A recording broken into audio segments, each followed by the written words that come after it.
Mr. Abubakar Suleiman, MD, CEO of Sterling Bank, sat down with the Rise News Rufai Hussaini about a wide range of topics, from Sterling Bank's headquarters going completely off the grid, embracing renewable energy, to inflation, interest rates, monetary policy, fiscal policy, Donald Trump's impact on Africa, and a whole lot more. Here is that fantastic conversation. All right, welcome to yet another exciting time on television, where we have veritable conversations that will shift our nation, push it to that place it ought to be. Today, we have somebody to do justice to the conversation. I call him Mr. Green because there's been a lot of green revolution going on at the bank, and the MD, of Sterling Bank here with us. Great to have you. I mean, for those that are just watching at home, I'm sure they want to know you. A little introduction about you. I know you, but a lot of people watching out there would like to know you even more. And this passion for everything green that Sterling Bank is championing today. Thank you very much for having me. My name is Abubakar Suleiman. I'm currently the CEO of Sterling Bank. I'm part of a project that is trying to use our abundant resources to grow this country. So we're very focused on finding resources that are native to us and in abundance. And what is more native to Nigeria than the sun? So going green for us is not just about finding alternative energy, it's about finding alternative energy that is abundant, that therefore allow us to be competitive. And so for us, green is almost always solar and then other sources. You've done the whole building. It's all going off grid now, which is one of the first of its kind. You've also won a Guinness Book of World Records, as regards that. You're also setting up new verticals in your business with Quora and green, places where people can charge their, cars and things like that. Can you tell us all about this transition? And so as a financial institution, we sometimes try to replicate what has happened in advanced country, where your role is very limited to a very tiny vertical of financial services. What we found out is that for a country to develop, banks need to do much more than that. You can't just sit back and wait for the growth to happen. You need to trigger the growth. And so we started by focusing on certain sectors, and those sectors that form the heart sector, there's the healthcare, education, agriculture, renewable energy, and transport. We've been building capabilities in these sectors. We've been doing advocacy. So what you see in renewable energy today, or what you see in mobility, or even in healthcare and education, is the work of 8 years of intense focus, right? So for us, we found a space where we can be a successful financial institution, but we can also be a strong partner in development. It is so important that you bring both the government and development institution to the table if you are trying to trigger significant growth in a country like ours. So Quora was born out of that. Many other green initiatives, and you started with your building and you're pushing it out. There's talking about initiatives CSR and doing. Trump recently had a big cut when it comes to USAID, and we've been having that conversation, and it's dawned on us as Africans that we can't continue this aid mentality. Then a lot of people are saying, can companies also pick up the bills? I know you have a foundation. What are you projected probably to do as regards that? And what's your thinking around what is happening in the world today with the uncertainty as regards Trump itself? Despite the uncertainty arising from the changes going on in the US, I'm an eternal optimist. But my optimism is not an article of faith. It comes from a perspective, and that perspective is being able to step back and look at the opportunities. It is not right that certain fundamental part of our needs are being funded by aid. This country has so much potential that it need not rely on aid or even CSR. Those things are temporary intervention, and we should step in, but we must build for something much more sustainable. What do I see happening? I see a situation where, because of the fact that some of the funders have moved out, new people who have capacity will step in. But more importantly, I think it's a wake-up call to government to say that we shouldn't build our health sector to depend on international aid. We need to build a health sector that is localized. And this has been our journey in healthcare financing. The work we're doing with Ilera Eco, where we are trying to take last-mile healthcare to people in Lagos State, and we have similar work in a couple of other states, is domesticating healthcare in a way that is affordable to our people, bringing in health insurance, but more importantly, bringing in technology, using telemedicine, so that the unit cost of healthcare becomes something that is affordable to our people, right? So this is a wake-up call. The same way COVID was a wake-up call. It forced us to relook or have a different look at healthcare and education. We never considered using technology to advance education to the last mile until we were forced by COVID, right? So again, I'm an optimist, but my optimism comes from the perspective that I've taken, which is I see things differently, precisely because countries make progress in times like this. When things are stable, very limited progress is to be expected. But when there is a little bit of, when there are challenges, we will find new ways to express ourselves. So you're going to call this our finest hour as a country. And are you still going to call it our finest hour when Trump's tariff is everywhere? Colombia, Canada, we're going to have probably a stronger dollar this year. And because of that, you're looking at trade and business dynamics in the world. Everybody is jittery because of this. Can you still call it our finest hour? I think that Trump's tariff is an opportunity for Africa. I think that a lot of the countries that are going to face direct tariff from the United States, are countries that we could actually take some of the work that they do. For instance, there are countries in North Africa today, like Morocco, that are beginning to become the EV destination because they are able to assemble EV and then export to Europe. There's no reason why Nigeria can't aspire to that. There is a reason. The reason why the tariff is so focused on the wealthy countries is that the U.S. deemed them as competitors in some form. We're not that. We can actually offer products and services to the United States in ways that they will consider a fair trade. So I don't see it as all gloom and doom. I think it's an opportunity. Especially at a time where we have debts that are, some of them denominated in the USD, and this gets stronger impacts on our debts and our downline. But at the same time, we have an opportunity to export in the USD. So when you have a situation where inflation is likely to rise in the Western countries especially, but most likely across most developed countries, people like ourselves are going to be much more competitive in exporting services and goods. All we need to do is to focus on exporting that. Our debt is inconsequential. How much is our foreign debt? Less than $50 billion in debt falling due over the next 6 years. That's an amount of money that we can easily pay by either advancing our current resource export, or we reinvest in being able to effectively provide services globally that can earn. So I don't see our debt for a country our size as something that is insurmountable. I just see the fact that we have not yet advanced our own earning capacity, and this is the time to do so. But a lot of people are fighting with the government's approach to be able to raise revenue, because the problem is we have a revenue problem. You say our debt is not surmountable, but people ask you, where's the revenue? We don't have it. We barely had a 49 trillion budget. That's about $30 billion when you look at it. But we are taking about 16 trillion of that for debt service and all of that.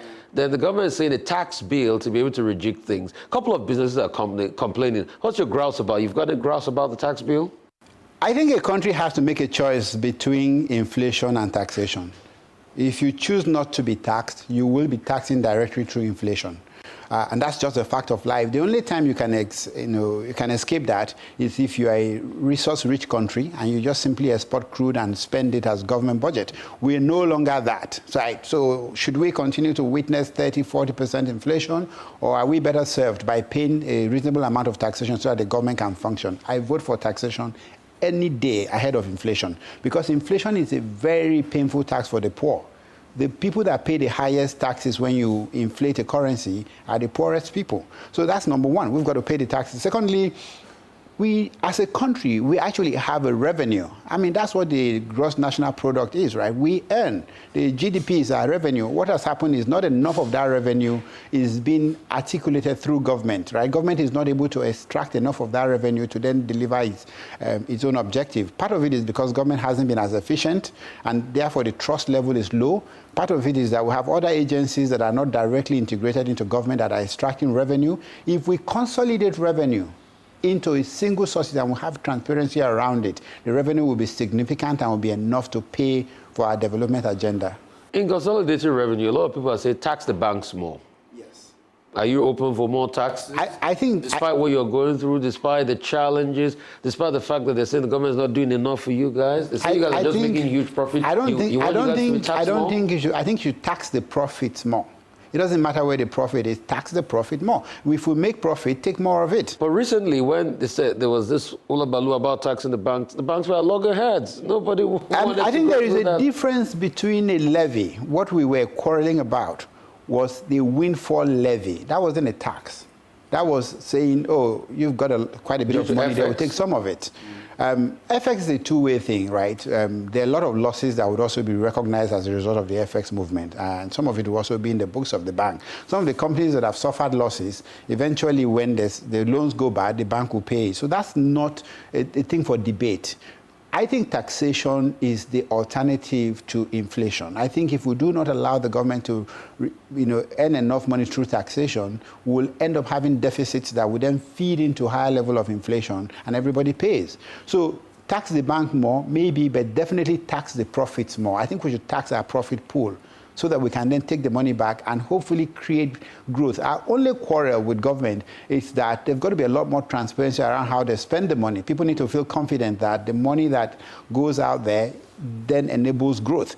And the second one is that we would like to have fewer frictions, right? The more taxes we pay, the more we would like to be left alone to grow, because a lot of the frictions that we face ends up costing the government in taxes, because then we're not competitive, and before you know, somebody in Côte d'Ivoire is producing a product cheaper than we are because their government is more supportive, and then we lose employment.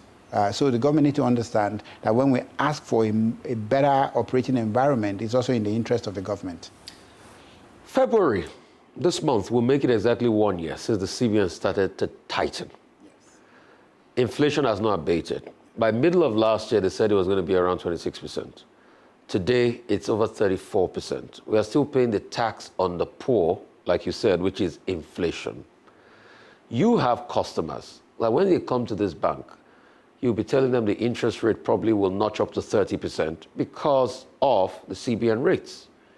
How's that ordeal been?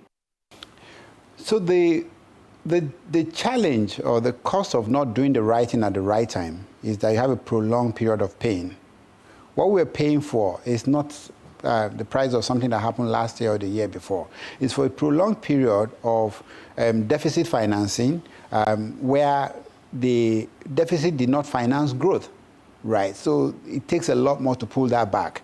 Is it painful? Absolutely. Is it necessary? I believe so. If there was an easier alternative where we could actually try to stabilize the currency without having to go through this pain, I would vote for it. But what people forget is that we have successfully stabilized the currency, and that is a significant part of what feeds into our inflation. What we now need to do next is to reduce government deficit, and that is why we need to have the tax reform and improve the amount of money that comes in through taxation. Once that happens, and you have stabilized the currency and you've reduced or moderated the deficit, then you start to see a much more stable currency. The beauty about stabilizing your currency is that people start to hold more and hold investment in your currency, and you no longer have the capital flight that we're facing. We need to remember Nigerians, even when they are domestic investors, are also international investors. If you create a situation where your local currency continues to devalue, what happens is all their savings will end up in international currency and international market. Painful as it is, I do not have a better alternative. And if someone had put on the table an alternative that meant that we could reduce inflation without the pain of higher interest rate, I'm certain that the government would have taken it. So where do we find the common ground? Productivity stifled, manufacturing stifled. We want growth. We're growing a little over population growth, about 3.4%. The benchmark for inflation that we said we were going to achieve last year, we failed on that. Going into this new year, do you see any place in the crystal ball where it says inflation can at least nudge downwards to about 30% to even start with a ray of hope? I do believe that inflation would nudge downward.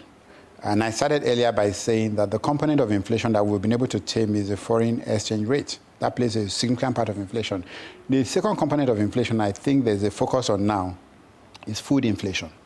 Right? Whatever we can do around food inflation is so critical, is so important. The third component, and it's one that the government has paid some attention to, is transport inflation. Primarily by introducing the CNG transport energy as part of the energy option, or the work we're trying to do with EV as part of the energy option, or the fact that because we've now removed subsidy on petrol, we've now stabilized that cost. Prior to now, it was a major increase in energy and transport costs because of the removal of subsidy. So think about it this way. We've stabilized exchange rate. We've stabilized the cost of fuel. We're beginning to see improvement in food production. largely because some of the funding that we lost when we did the currency exchange has now been replaced, and have new funding going into agriculture. So my optimism, like I said, comes from looking at the data. The data tells me that 2025 is going to be vastly superior to 2024 in terms of the macro, in terms of price stability, and potentially in terms of output across the board. But we still have a problem with money in circulation, which is another big inflation driver. We've not been able to nip that in the bud. Despite all the attempts to take money out and take this hot hair of money out, it's been problematic over the years. In fact, there are still court cases in the Supreme Court as regards, the Naira redesign and the extension of the continuous spend of the old Naira note and the new Naira note and the entire money play in circulation. I think that in terms of money in circulation, what I see as a strong opportunity for us is that the reserves of the country has been rebuilt. A lot of the earnings over the last 18 months has been used in rebuilding the reserve and rebuilding confidence. Now that the central bank has a very robust reserve, what would happen is additional earnings over the years would be used effectively to reduce the Naira in circulation. So they will no longer hesitate to mop up excess Naira from the system using their FX earnings. So that's one. The other point is there's been a reasonable increase in crude production. This is a key part of how we manage money in circulation. A lot of that money came into circulation where crude production was so low that to be able to fund FAC, of course, obviously the ways and means came on board. Now that there's no more ways and means, as you can see, the current central bank is very focused on using orthodox methodology in managing its macro indices. We don't see that happening anymore. So the excess money in circulation, we expect that to start to reduce gradually as our earnings from oil and gas goes up, and non-oil export has also been strong. Again, if we really stop, following the crowd and think about the data, Nigeria is in a pretty decent place. But we've just securitized ways and means. We still have that problem there niggling in the corner. And also, when you look at it, a lot of people are still talking about the fact that, yes, there's economic pain, the data looks good, it's turning the corner, but we are not seeing the real effect on the lives of people, which is another challenge. And I'm happy you talked about, ways and means. You talked about the fact that we're doing well in crude oil production, but we are still mounting up a lot of debts. We are still borrowing a lot of debts. A couple of weeks ago, the stats came out that we're now doing over 143 trillion, which is a sizable part of our GDP in debts. Yeah. And also the orthodox means of managing the economy, you're talking about the CBN, which is attracting a lot of foreign portfolio investments. But there's also a downside to that, because when you look at it, it's a lot of hot money coming in.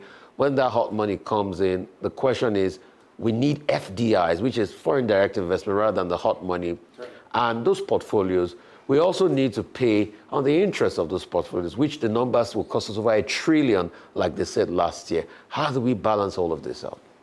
So do you know what foreign direct investors are looking for? Above all else, they want some level of predictability. They want stability. They want a market where the price is determined by market factors rather than an individual. And that's what we're giving them, right? We're giving them price discovery. We're making it possible for them to see how their money can come in and go out. So if you ask me, the most important reforms we've done are the reforms in the marketplace. Even when it comes to energy reform, we saw a significant demand for alternative and renewable energy when the price of the energy prices was adjusted, right? So it's important to first understand what do investors want. The second comment for me regarding whether or not this pain is going to translate is that we need to understand that the fact that we're no longer growing the ways and means, that we're no longer using it, is massive progress. In other words, we've stopped digging. Right? It's only when you stop digging, then you can start filling the hole back. I don't have a problem with debt. Every single country that is doing well today has a certain level of debt that is used to finance its progress. There were two problems we have with debt. One was that if you're not collecting enough revenue to service the debt, that's a problem. And the second problem was when you're not using the debt for economic reasons that generate additional growth, then that's a problem. What we have seen is that the percentage of revenue we collect now that we use for debt service has reduced. There was a time we were using 80% of our revenue for debt service, right? So again, we have to understand that there is no miracle cure. There is no switch you can turn on and suddenly everything is okay. We need to watch the direction of everything that is important. What are the directions? What is the direction of borrowing relative to the revenue of the government? What is even the direction of borrowing relative to the GDP? My view is that by the time we have a more accurate measure of our GDP, we'll realize that our debt to GDP is not nearly anything to panic about, right? So you were right in saying that, is the man on the street feeling the full impact of the reform here? The answer is no. And it's exactly because the nature of reform is that you've got to do the stuff that will make people do the other things that will then lead to last mile impact. The government has spent the last 18 months doing the stuff that investors have been asking for. What we expect to see is over the next 6 to 12 months, investors start to do the things that will generate employment, generate output, make us competitive. So again, the data suggests very strongly that 2025 is a year that we can all look forward to. So let's look into your crystal balls and ask, you think a 30% inflation rate or a 25% inflation rate in 2025 feasible? I think that we will see a 25% inflation rate as we approach the end of the year. Yes, and the different components of it that I've analyzed, I think very easily 25 is more likely than 30. Okay, because we said that last year. Also, when you look at it, yeah, on the revenue side, we're doing good. But on the debt side, you still see increased debts? The only concern I have with debt right now is that the cost of debt is high. So domestic debt coming into the market above 20%. I can understand that for short-term borrowing, but I would not like to see us have long-term borrowing at that level. And that means that there should be indication that interest rates will begin to go down. That way we can start to price the longer-term debt cheaper than the short-term debt. That could then become sustainable. Do you think by the time the Monetary Policy Committee will meet, maybe a couple of quarters from now, we might have interest rates deceleration? I would just love to see stability for a while. The thing about economic parameters is that you take a decision and it takes a while for the full impact to kick in. So I wouldn't want them to reverse the direction and suddenly have a reason to, again, change direction. If they don't increase it and they just hold it for 1 or 2 more quarters, I'm actually happy with that. That way, by the time we start to see a downward trend, it will be one that we know for certain is sustainable. It will be because it's been backed up by the stability that they're looking for, and so we can then pursue growth. So probably at what quarter do you want the hold to start? If I see it in the 3rd or 4th quarter, I'll be happy with it. Also, for the real sector that are screaming and some of these people that are your customers at Sterling Bank, what kind of energy would you give to them at a time like this when they come, they want to do that deal, but it's way beyond their downlines because they're also facing power problems and other problems outside? When it comes to the impact of interest rate on the decisions by manufacturers, I think sometimes we overstate it. And the reason is because if you look at debt as a percentage of the total capital structure of most manufacturing companies, it's actually quite insignificant. And then by the time you look at the cost of debt as a percentage of their total cost, is rarely ever up to 10%. There are very few companies today that you can pick their financials and say that the cost of debt or their financing cost is more than 10 to 15% of total. So it is the other 80, 85% that actually determines their decision rather than the 10% that comes from financing cost. And that is just simply because we're not a highly leveraged economy yet, right? So I don't think that the fundamental reason why companies choose to produce or not produce is financing cost, except where you are undercapitalized, in which case you are a riskier company because you don't have sufficient capital to even take the leverage in the first place. So looking at your crystal ball, do you think that we might turn the corner on food production and energy, some level of energy sustainability, actually producing power, loading more on the grid in your crystal ball this 2025? When it comes to power, I think that the investment required on the grid for us to scale is so significant that some of our best bet is to decentralize the grid in some level, or at least in industrial centers, to be able to produce in industrial centers. So yes, I see energy going up. I don't know that they will necessarily coming through the grid. The other concern about food production is to what extent are we going to keep advancing the improvement we've made in security? Because if without doing anything else, if we advance security in this country, food production will return to what it used to be. A lot of people will go back to the farm. And I'm positive that security situation will improve in 2025. Do you also think that the general well-being of the Nigerian people, where they will say, oh, actually, okay, this suffering was worth our while. Will they see it in their costs? Will they see it in less tariffs? Will they see it in, because all they just see is they go to the pump price paying, they go to this paying, they go to that paying, it's up, hospital cost, every cost is increasing. Will they see at least some trending downwards as regards costs? Is there anything like that in the horizon for you? So the thing about inflation is that there are always two sides to inflation. Every time the price goes up, somebody's paying, somebody's earning. So we often look at it on one side, which is the urban poor. They're the ones that are most affected by inflation. But every time there's food inflation, someone in the rural is also earning a little bit more. So I don't know that it's everyone that is equally affected by inflation in the same way. I worry about the urban poor, especially those that are on fixed wages, because it's very hard for wages to increase as fast as the cost of food. But those that are on variable wages, the informal sector, they're incredibly good at adjusting their prices to reflect their cost of living. So in a sense, the reason why Nigeria is so, in a way, almost anti-fragile, is that different people are impacted by different things differently. And so when you expect the same reaction from everyone, it doesn't always work out that way, right? So I'm confident about improvement in the quality of lives of the average person, but I'm not saying that it's going to affect everyone in the same way. And I suspect that the last people to positively benefit from whatever changes we see might be the urban poor. And that is why when we are looking for intervention, we need to pay a lot of attention. And in the urban poor, I think healthcare and education is one way to support them. If the government can focus on giving them access to healthcare and education, then we will hopefully be able to moderate the negative impact of reforms on their lives. You think Nigeria will self-organize, Nigerians will self-organize more to be able to bridge the gap where, our government cannot feel like, Talib Nassim talks about in the book Anti-Fragility? Do you think they'll do that more in 2025?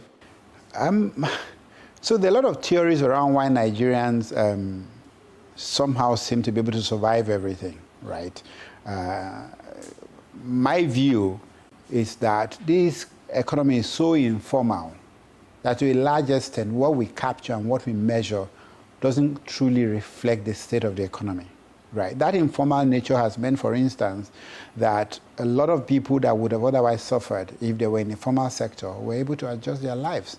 It has also meant that we've underestimated the true size of our economy, right? So I don't think it's easy to take any framework from anywhere else and use it to articulate Nigeria's challenges and their opportunities. What I do know is that this country is so resilient, haven't come through so many difficulties, that when we have a little opening, when things work well for a short period of time, there will be a massive amount of growth.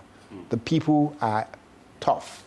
The people are committed, the people are hungry, the people are independent. They have learned not to depend on government for things. So give them a little opportunity and they will deliver growth.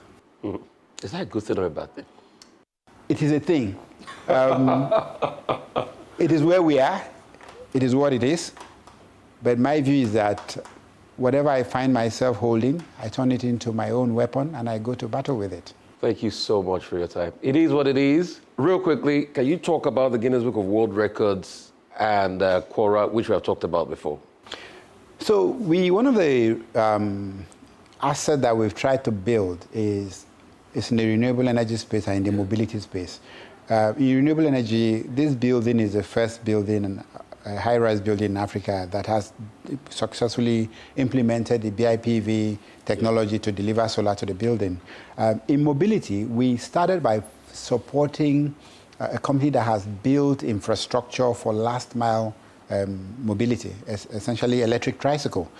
The first work we did was with a cooperative in Kano, a women cooperative that needed to figure out how to transport themselves and the children because a lot of them had limited access to mobility. We were able to design and create and assemble an EV mobility in Kano that is now one of the source of transport there. And what makes this special is that the battery is a swappable battery, and so you could easily just walk into a swap station and within 5 minutes you have full energy that can last over 100 kilometers. And we thought to ourselves, this work we've done with Kore, how do we make sure Nigerians know about it? How do we publicize it?